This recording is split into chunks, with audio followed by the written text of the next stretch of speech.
Quando os homens do tabuleiro de xadrez levantarem e vierem te dizendo para onde ir, e você,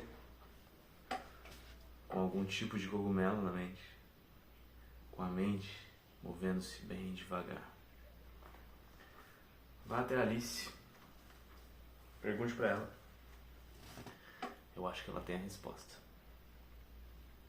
Quando a lógica e a proporção estiverem caindo por terra e o cavaleiro branco falando ao contrário e a rainha louca cortando as cabeças, lembre-se de uma coisa. Lembre-se daquilo que a lebre te disse. Alimente a sua mente. Alimente a sua mente. E se eu te disser que Alice no País das Maravilhas, ele não é só um conto infantil, provavelmente você vai acreditar em mim porque você já escutou essa informação em algum outro lugar. Mas hoje essa informação, pela superfície, ela vai mudar, sabe? Eu vou mudar ela drasticamente, porque hoje a gente vai pensar e eu vou te ajudar a entender esse mapa, porque Alice no País das Maravilhas, ele é um mapa. Entre tantos absurdos e essa história tão envolvente, ele está escondendo uma verdade, um caminho para você se desprender daquilo que eles querem que você acredita que seja a realidade. Bom, a gente vive numa realidade que ela nos foi dada, que ela foi construída para que nós não questionemos. Mas o que acontece a partir do momento que você começa a olhar para o céu, começa a questionar? É isso que a gente vai descobrir hoje. Hoje a gente explora a simbologia por trás dessa obra. E vamos aprender aí tudo que ela tem para nos ensinar. Como que é lindo os ensinamentos e libertador que ela nos traz. E como que a gente começa a pensar se estamos numa Matrix, de certa forma, mesmo aqueles que se acham tão despertos estão inseridos dentro dela. Vem comigo. Bom, quando eu falo Matrix, eu não estou falando necessariamente de um programa de computador, num filme de Hollywood. A Matrix, ela é muito mais do que isso. Ela é um tipo de sistema de controle invisível que já está inserido nas nossas vidas muito antes de nascermos. E ela tem o intuito de moldar a nossa realidade, de moldar as suas decisões, os seus gostos, e de controlar a grande massa das pessoas. E se ela segue um coelho branco, sem saber, sem fazer ideia para onde ele está indo? Isso ele demonstra, né? Ele é uma representação da curiosidade, do desejo de entender o desconhecido. Mas na sociedade que estamos envolvidos, na sociedade hoje em dia, nós somos treinados a não seguir esse instinto, a ignorar ele. Na verdade, muito pelo contrário, a gente é ensinado a seguir as regras e a aceitar verdades prontas, já mastigadas e questionando o mínimo possível. O mundo das maravilhas, ele é um país, ele é um mundo, ele é um universo sem lógica, em que tudo pode ser tudo e nada ao mesmo tempo, em que as leis da física são distorcidas e que é um mundo dos sonhos. Mas e se eu te disser que o mundo que nós estamos inseridos, ele também não é tão sólido assim? Ele é mais parecido com o País das Maravilhas do que você pensa. Bom, a física quântica, ela já provou que a matéria, ela é energia e vibração. E que o tempo, ele não passa de uma ilusão. A consciência, ela pode estar conectada com algo muito maior do que a gente consegue compreender, né? Mas essas ideias, elas são ignoradas pelo sistema, propositalmente, lógico. Por quê? Porque uma mente que enxerga além do óbvio é perigosa. É perigosa. Bom, na história, Alice, ela cresce e encolhe ao comer um cogumelo. Eu acho que isso pode te fazer lembrar algo, se você pensar um pouquinho. Somos moldados aí pelo que a gente está consumindo. Entendeu? Pela informação, pelas narrativas midiáticas, pelo sistema de crenças, tudo isso. Nós crescemos quando expandimos a nossa mente.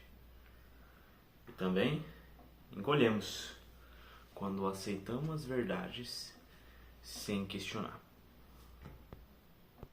E como o Chapeleiro Maluco nos lembra, o tempo, ele é um ser vivo. Se você não tratar ele bem, ele se volta contra você. E o que isso significa, na verdade?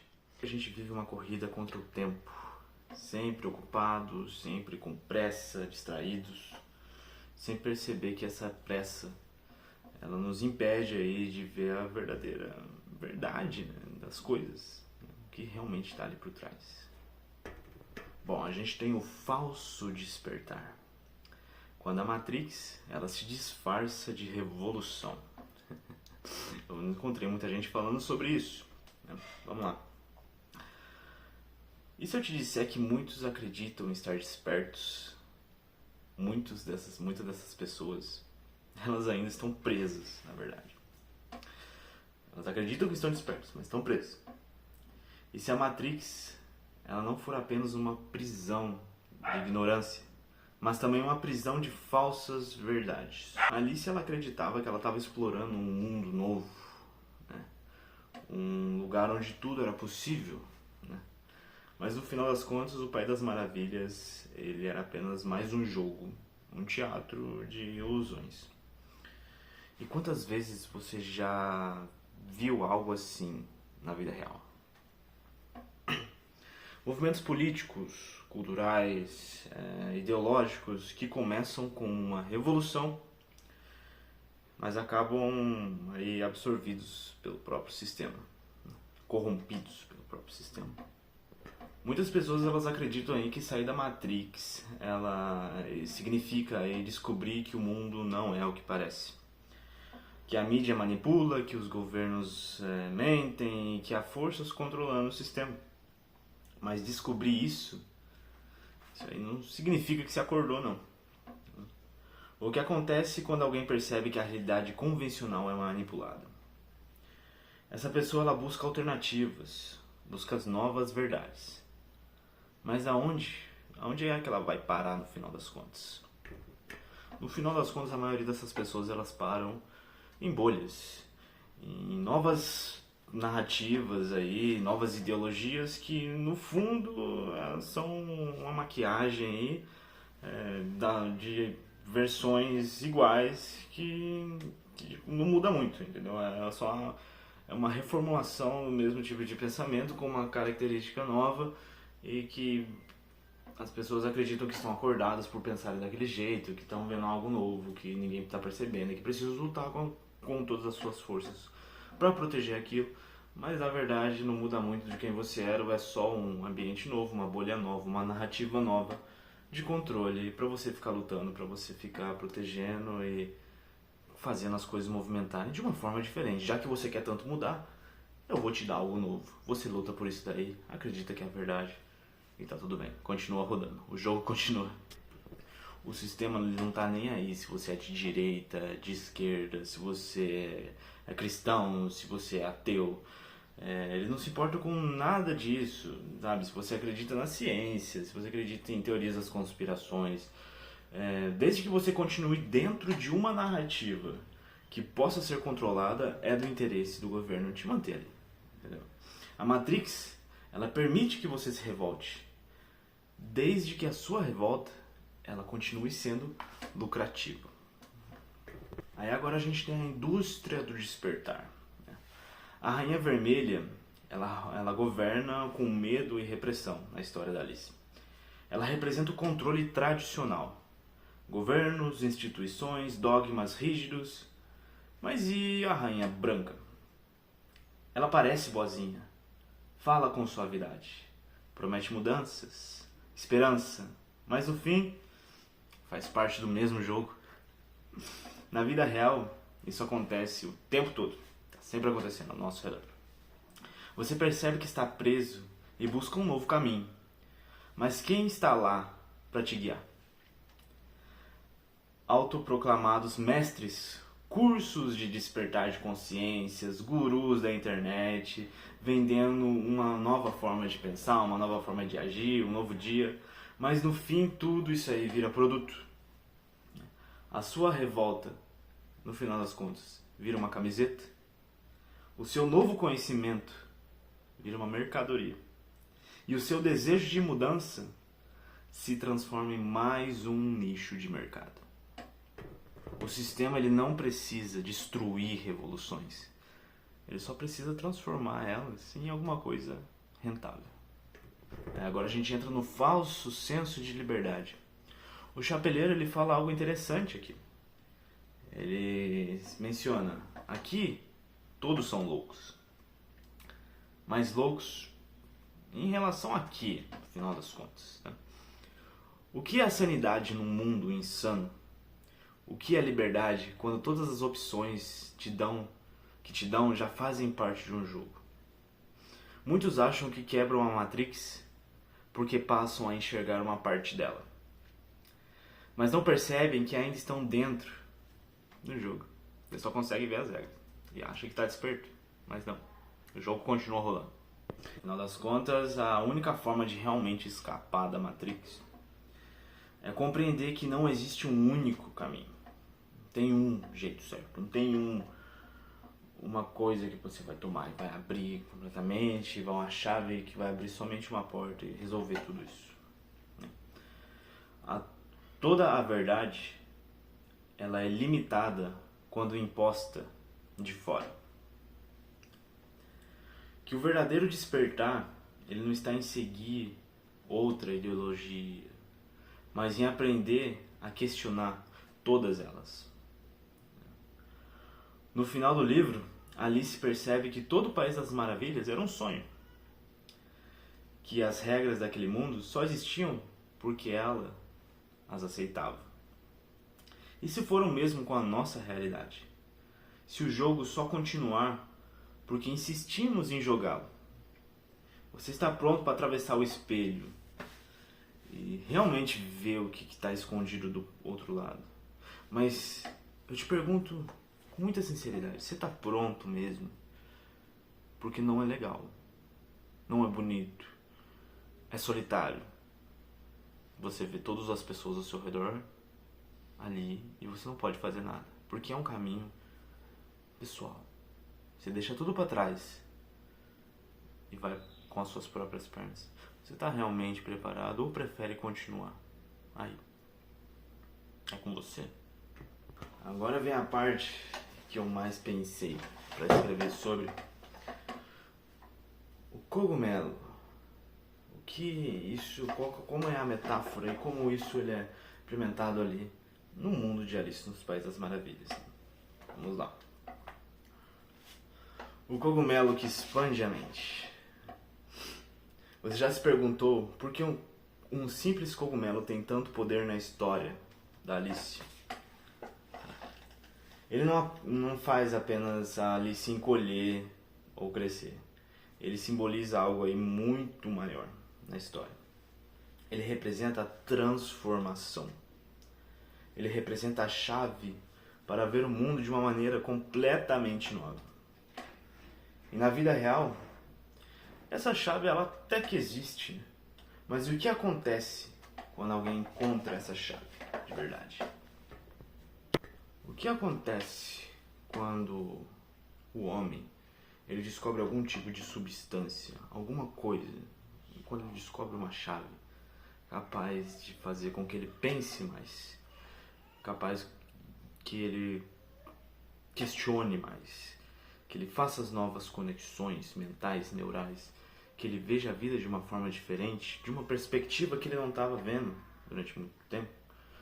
O que acontece quando ele descobre certa substância que faz ele começar a questionar o que está acontecendo ao seu redor, a questionar quem ele é, a questionar o que ele está fazendo, por que está fazendo e como está fazendo. O que acontece quando o homem ele descobre essas coisas e ele começa a disseminar que essa substância ela causa isso?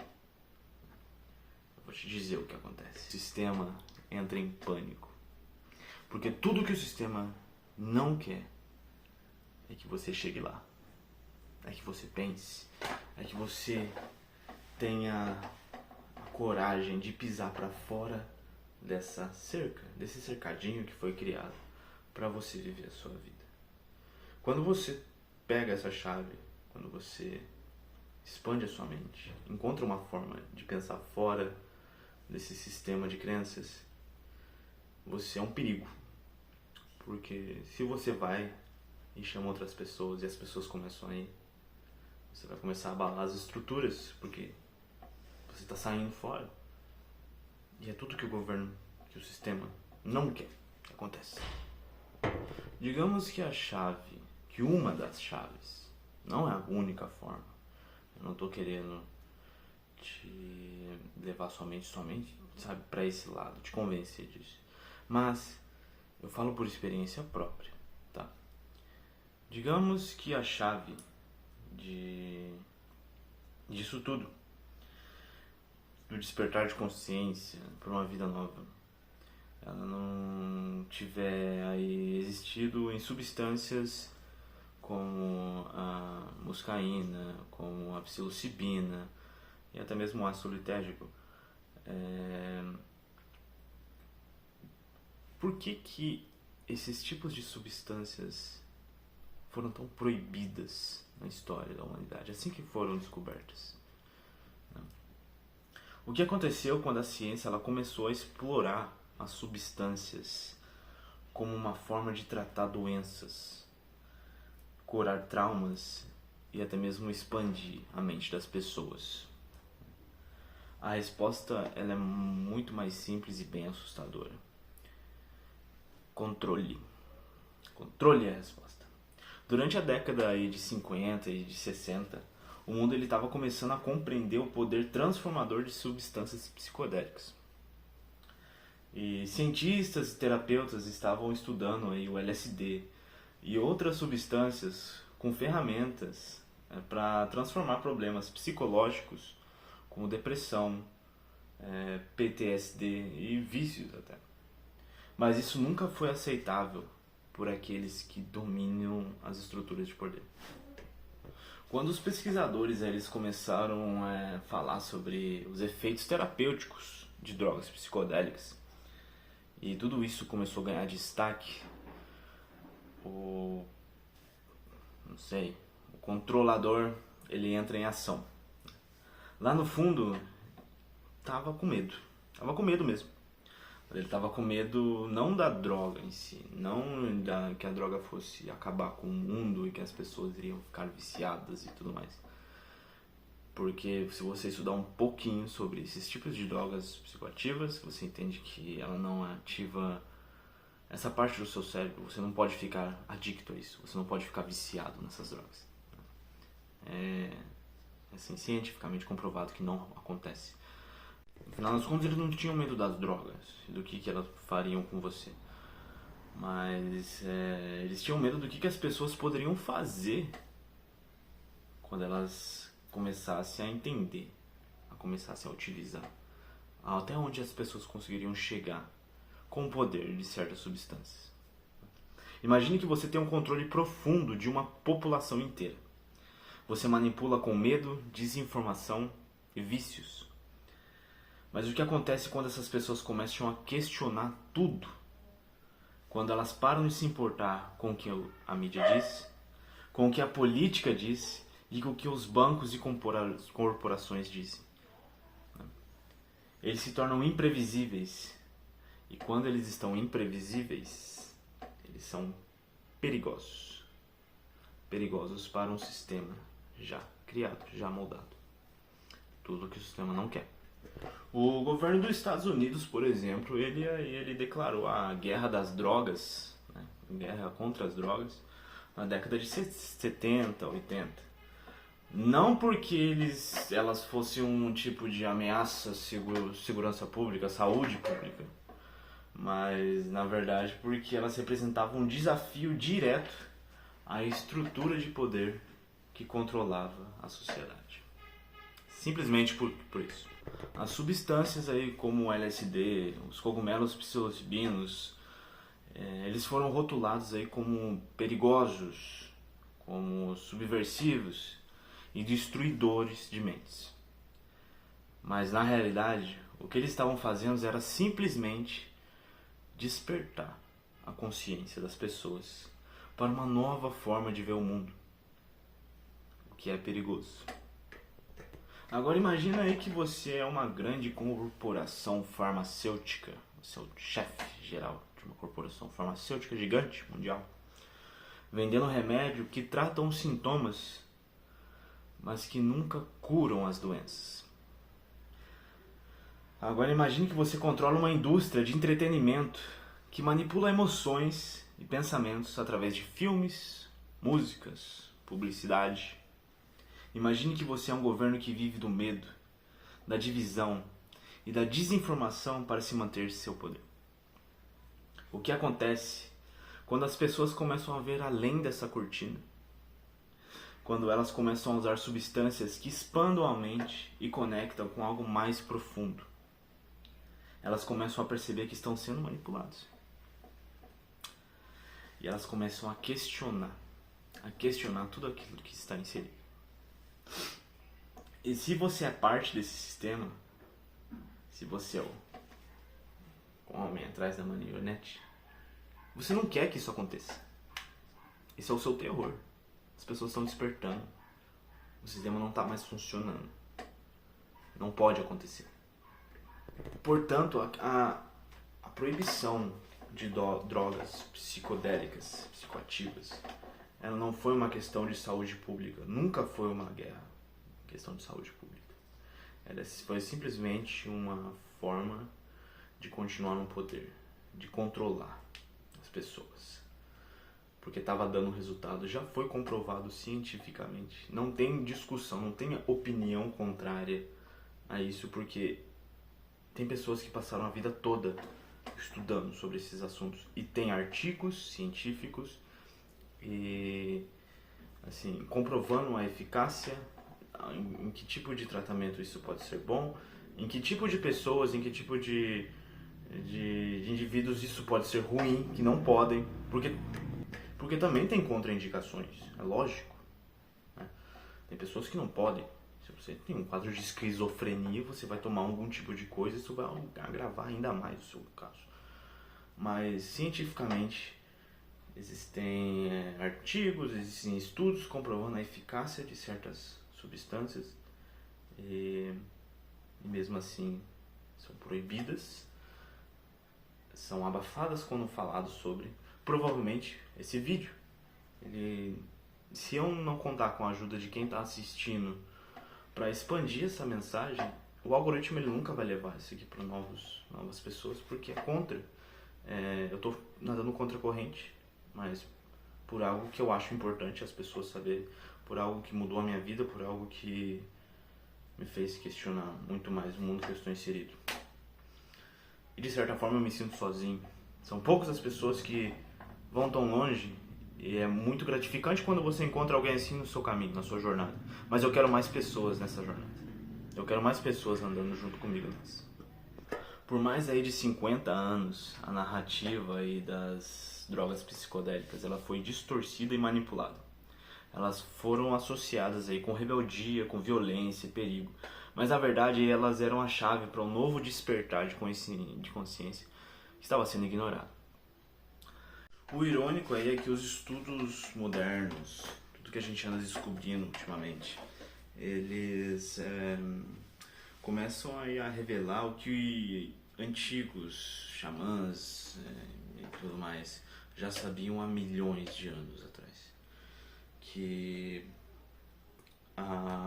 as substâncias psicodélicas elas na verdade ela tem o poder de curar e expandir a mente do indivíduo. A psilocibina aí, que ela é normalmente encontrada em cogumelos, a manita, o DMT, o LSD, essas substâncias elas têm o potencial de literalmente reprogramar a sua mente e ajudar você a superar traumas, reduzir a ansiedade, promover a criatividade e até mesmo oferecer uma visão nova para um novo propósito de vida. Isso é perigoso, cara. O medo do novo, do desconhecido, faz com que o sistema ele resista à expansão. Se as pessoas despertam o controle, ele começa a ruir. A partir do momento que você começa a resolver os seus problemas, você começa a correr atrás de alguma coisa maior, você encontra um sentido para sua vida, você não é mais um produto, você não é mais manipulado, você saiu da Matrix, você despertou. É um perigo. Imagina se todo mundo começa a fazer isso. Teremos crises no sistema de saúde, porque as pessoas não vão ficar se matando, comendo coisas ruins e acabando com as suas vidas. Teremos crises nos bancos, porque as pessoas não vão ficar mais endividadas comprando coisas que não precisam. Teremos crise no mundo da música, porque as pessoas não vão ficar escutando essas merdas que ficam tocando em todo momento para todo mundo escutar. Elas não vão mais aceitar esses tipos de comportamento. Isso é perigoso. Isso destrói um sistema inteiro. E é tudo que o sistema não quer que aconteça. Imagina aí a mudança de perspectiva que vai ocorrer na sua mente quando você vê que a vida ela pode fluir de uma forma não linear, né? Quando você entende que a realidade, na verdade, ela pode ser muito mais fluida, maleável e conectada, muito mais do que você imaginou em toda a sua vida. Mas o problema é que essa expansão mental que eu estou explicando para vocês, ela tá em desacordo com as agendas de lucro dos governos, de grandes corporações, de quem rege o mundo. Eles não querem, falando em palavras cruas, eles não querem que você seja livre, autêntico, capaz de se libertar da ilusão do consumo e da conformidade. Eles querem que você permaneça preso, sedado e manipulado por eles. Quando você começa a olhar ao redor, você começa a perceber algo muito estranho que acontece na nossa sociedade. Você começa a perceber que as pessoas elas estão sendo guiadas. Elas estão sendo guiadas para um lugar que elas não sabem nem para onde. Elas são meros peões num jogo de xadrez. A verdadeira batalha que a gente tem que lutar, no entanto, ela não é entre o consumidor e o sistema, mas na verdade ela é entre a liberdade mental e o controle. É outro jogo. E a verdadeira revolução ela começa quando você começa a compreender que o sistema ele não é apenas uma estrutura externa, mas uma rede de crenças interna, dentro de você, programada desde cedo. E ele não importa se... Não se importa se você é pobre ou se você é rico, se é famoso ou anônimo, intelectual ou comum. Todos nós estamos jogando o mesmo jogo. Estamos inseridos dentro desse tabuleiro, com as mesmas regras impostas. Mas quando você começa a questionar essas regras que está inserido, você começa a encontrar a porta da liberdade. Bom, pra quem me conhece sabe que eu gravo meu conteúdo no celular e eu atingi um limite de memória, então eu vou ter que repartir o vídeo em 2 partes. Eu vou estar upando essa aqui agora e provavelmente amanhã ou outro dia eu vou estar lançando a parte 2. Eu conto com o apoio de vocês aí para compartilhar o vídeo, porque essa mensagem ela não vai chegar por conta própria na maioria das pessoas. A gente precisa criar uma comunidade. Mas muito obrigado aí por tudo e por ter assistido e vamos alimentar nossas mentes. Valeu!